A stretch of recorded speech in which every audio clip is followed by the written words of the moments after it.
Okay, so welcome back. I just wanted to show you some examples of some of the things I was talking about.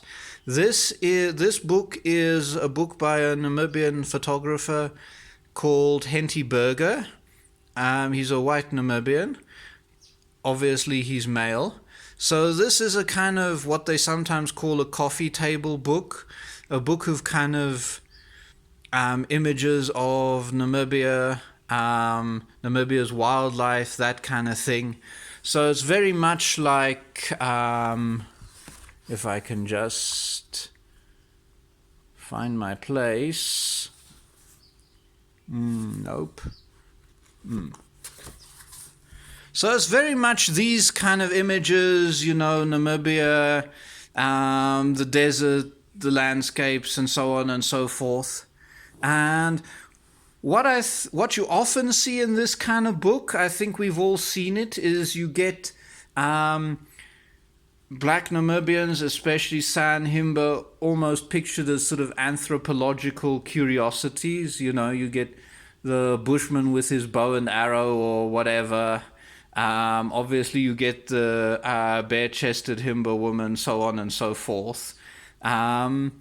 What I think he does, though, is quite interesting in that in this book, Henty Burger often shows the other side of people like the Himba. Not just the stereotypical images, but kind of images of everyday life.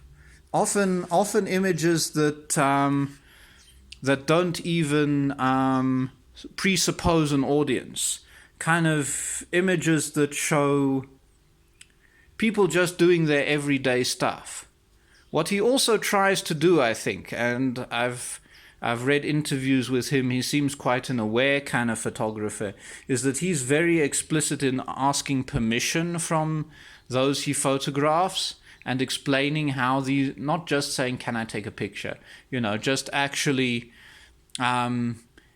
giving people really the opportunity to know this is where the pictures will go, this is what will be done with them, and so on. Another thing he does well in this book, which is often not done, is also turn the focus of the lens onto his own people, onto white Namibians, because often in these books we're not kind of mentioned at all.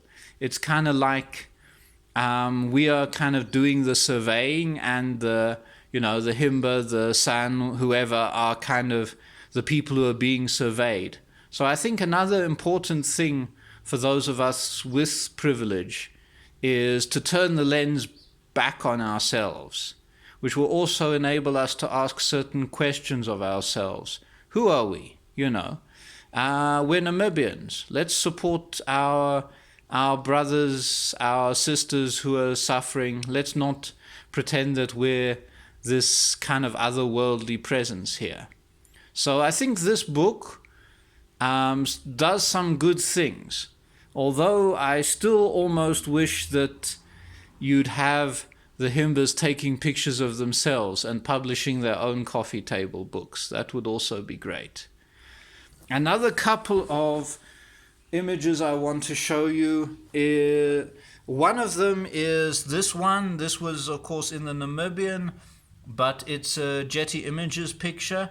It comes from a photo agency. It's obviously downloaded by newspapers and used by newspapers and magazines around the world.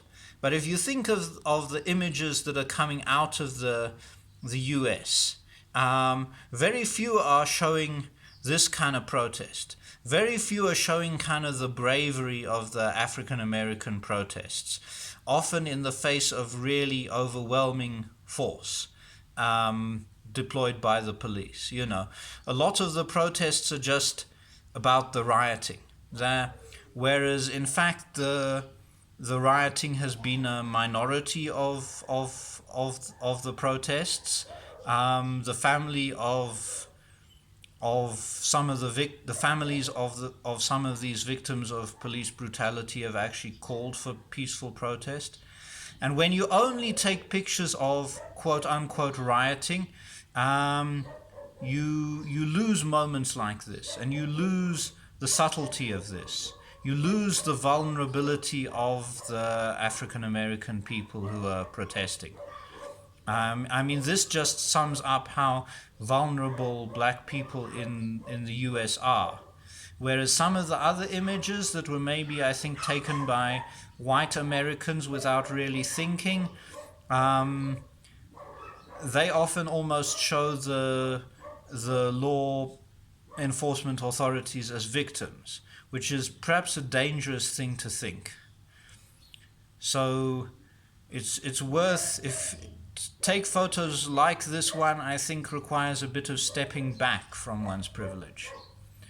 Another example, this is actually not the same paper in the Namibian, it was a few days prior, but this is very typical of the pictures we've seen coming out of Europe from the COVID-19 pandemic.